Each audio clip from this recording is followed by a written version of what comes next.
Hello, welcome to another episode of a Yap Session episode. Welcome to another Yap Session. Today I'm going to be talking about the discomfort of starting something new. I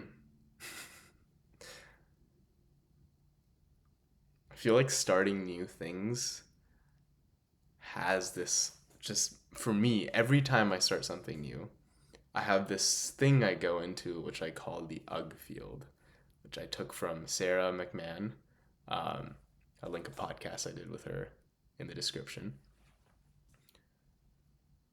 But my experience has been that every time I start something new, the first maybe 20 hours, maybe 30 hours of doing that thing, I'm in this muddy, like I'm drenching, like walking through muddy water like experience where my brain is feeling like I have this negative voice in the head that's telling me I'm awful at it or I need to be better. I have like all these expectations about how I should be doing it, what the right way to do it is, and as I do the thing, I am hitting up against it. And then I'm like feeling all this, like, I would say almost like anger, this sadness, this grief, all the expectations that I've put on myself for this particular thing. And it builds up pretty quickly.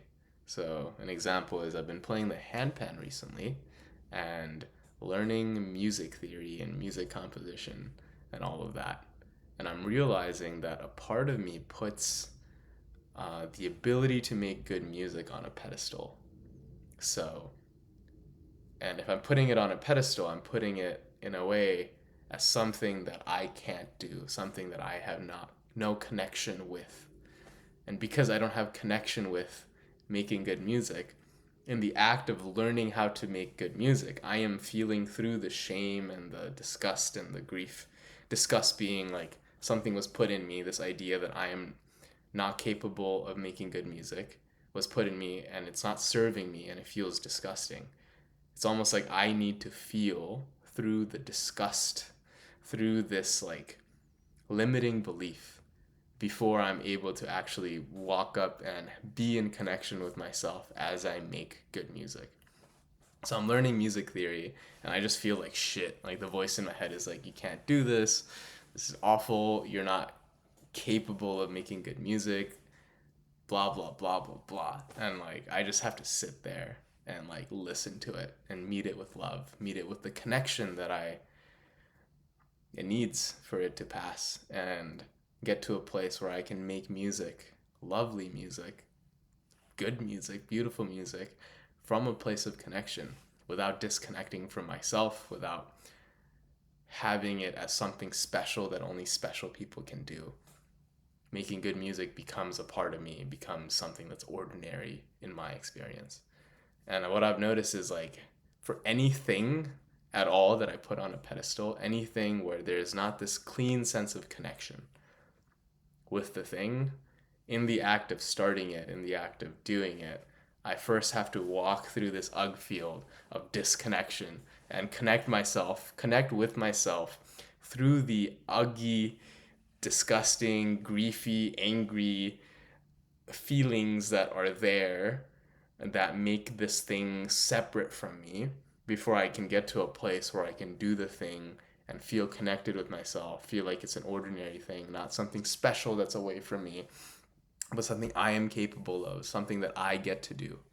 And I'm assuming like this is the experience for every identity, like that has been put on a pedestal. If like you put rich people on a pedestal, like becoming rich is probably going to be emotionally blocked for some people because maybe being rich is put on a pedestal, and so if you're rich, like now you're in a way like oppressing yourself, or like maybe the standard of what rich is goes further away, so you're never holding the identity of rich because you're always worried about getting more money, and being rich is actually like running away from you. Or um, like becoming a great dancer. It's like, oh, you can't see yourself in that identity even if you are already a great dancer, because there's this ugh field, there's like this grief. Almost, I feel like the ugh field is almost like grief of the old belief. Like in the act of seeing that music is easy to make and something that I get to do, I need to grieve the belief that I had that music is hard to make, that music is something only special people can make. Same with like being rich, same with being a great dancer, same with getting a girlfriend or a relationship. Like the first time you do it, you almost need to grieve the identity that you have that holds that you can't do it. And if you don't grieve that identity, maybe you self sabotage. Maybe you're not able to hold on to it. Maybe the goalpost keeps shifting away from you. And there's this experience of like, there are emotions to feel when you are moving through and doing, like, becoming someone is an emotional process. And if you're not feeling your emotions in moving towards becoming, then there's almost like this like emotional backlog that you're carrying with you that will make you doubt. Like there's like this imposter syndrome that you'll continuously hold on to until you have paid that emotional backlog. So I guess like as I'm learning to play music, I'm in real time grieving my inability to play music in the past, or my limiting belief that I'm not able to play good music, so that my identity is changing at the pace that I am improving, instead of like in a way like forcing myself or like not feeling my feelings and then having imposter syndrome as I play good music and then grieving the identity that I can't play good music or something along the lines. It's a really cool experience to like real time see what's happening in my body as I learn a new skill, and also notice like how I am holding my sense of self, my identities, that's preventing me from just like doing the thing in a way that's enjoyable without judging myself, without like putting expectations on myself. Yeah. That feels good to me. Thank you for watching another Yap session with your boy Samek. Have a good one. Peace.